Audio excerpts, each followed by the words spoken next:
So great. Yes. Amen. Yes. So great that He answered all your prayers. Yes. Grabe siya, no? Grabe si Lord. Sa sobrang bait, He answered both of your prayers. And God didn't just answer your prayers with a long overdue recognition and fame, because you really are a good actor, a very talented one, a good boy, a good man. Yes. But God went the extra mile. He sent an angel to make their dreams come true.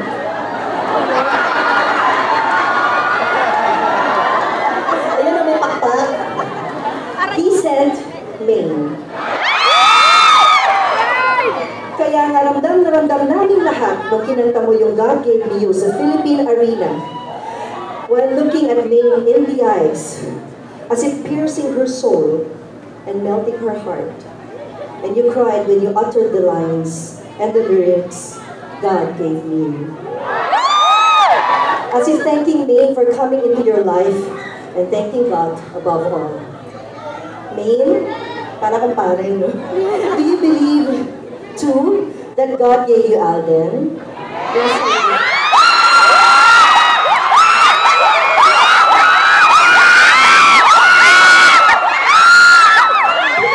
naman kasi yun eh. Kaya ka testing, di ba? Yes. Do you believe in destiny? You are both destined for greatness. God gave you all the talents, your wit, Maine, your humor, and your beauty. Because He gave you the mission to make all of us happy. Tama? To make the Aldab nation happy. Are you even aware of the Aldab effect? Yun bang we laugh when you laugh, we cry when you cry, kinikilig kami kapag kinikilig kayo. Hindi nga lang namumula yung tenga ko pag namumula tenga mo. Ay, namumula. And hindi naman namin kayo kaano-ano ha, pero we find ourselves praying for you both na parang kayo ay mga anak namin at kapatid. Praying for you every day, which I did yesterday after ng kasal nyo. I did a candle for the two of you. Praying for you both na sana magkatuluyan kayo. Sana walang sumira sa love team ninyo. Na sana hindi kayo malamo ng sistema ng showbiz. Na sana mag-pray din kayo for discernment kung ano ba talaga yung tunay na feelings nyo para sa isa't isa. Last year to Beyond the scripts, beyond the TV characters that you play, beyond the blinding lights, the studio noise, beyond the hiyawan, kantsawan, and palakpakan, give it a chance. Listen when your hearts are silent. It's your call, Arden. You're the guy. If you ask me, your self-appointed love-struck future Ninang, Meng is so perfect for you.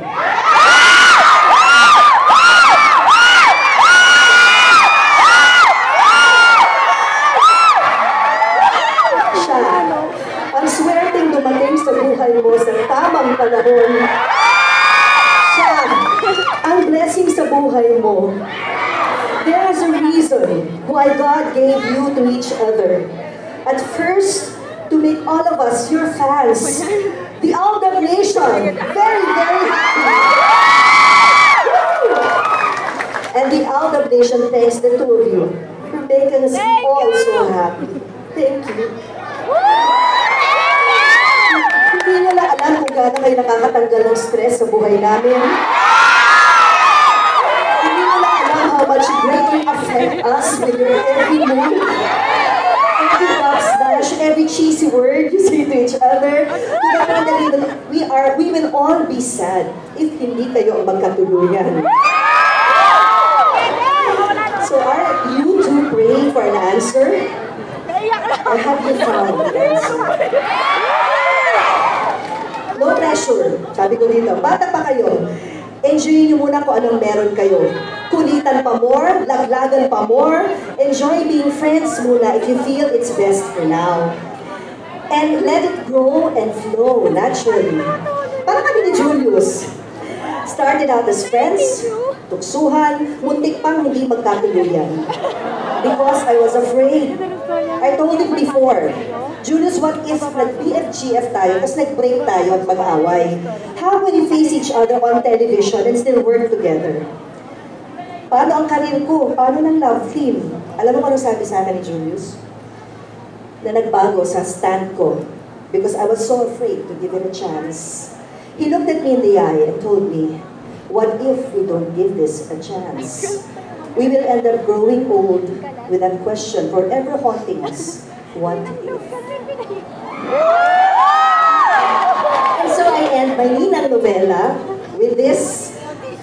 Once you find someone who makes you happy, who gives you that incomparable inner joy, and you can't stop thinking of him or her, then never let her, never let him go. I'll always be here with the millions of Alden fans all over the world supporting you both. Forever. And P.S. Someday, sagot ko na ang wedding cake. Para maulit ang subuan nyo ng cake, the first date ninyo, ni Maine. Lalabilaukan, sino ba nabilaukan? Si Maine. Sagot ko ng show my king dahil meron na kay suka at toyo. Dali nyo na lang ang panulak na Coke, gatas at Downy. At pagkasal na kayo, matuto kang maglaba, Alden. Gamit ang tide, syempre. Habang kumakain at pinagluluto ka ni ng sardinas. Okay, favorite ko. O paano, talk in text na lang tayo. At i-talk in text ko na ba ang mga Aldanatics talaga. Gamit ang O-phone at Oppo. Teka, don't forget ha, pabelo muna kayo bago ang romantic date. Para belo fixed bago mo isuot ang iyong belo. Nasuot mo na kahapon. Love Always, Ninang Love, dated November 26, 2015. 1 year after ito tayo, Ever So Strong. Happy anniversary!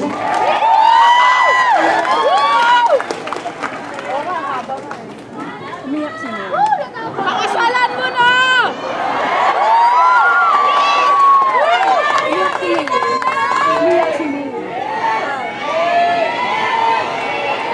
Ganda na sinulat ni Miss Jane. Thank you so much.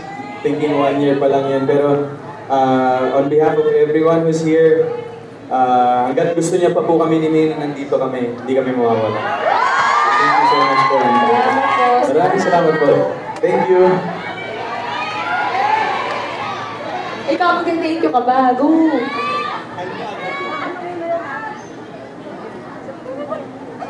Ayan na yung regalo! Wedding music na lang. Mag-isa kayo.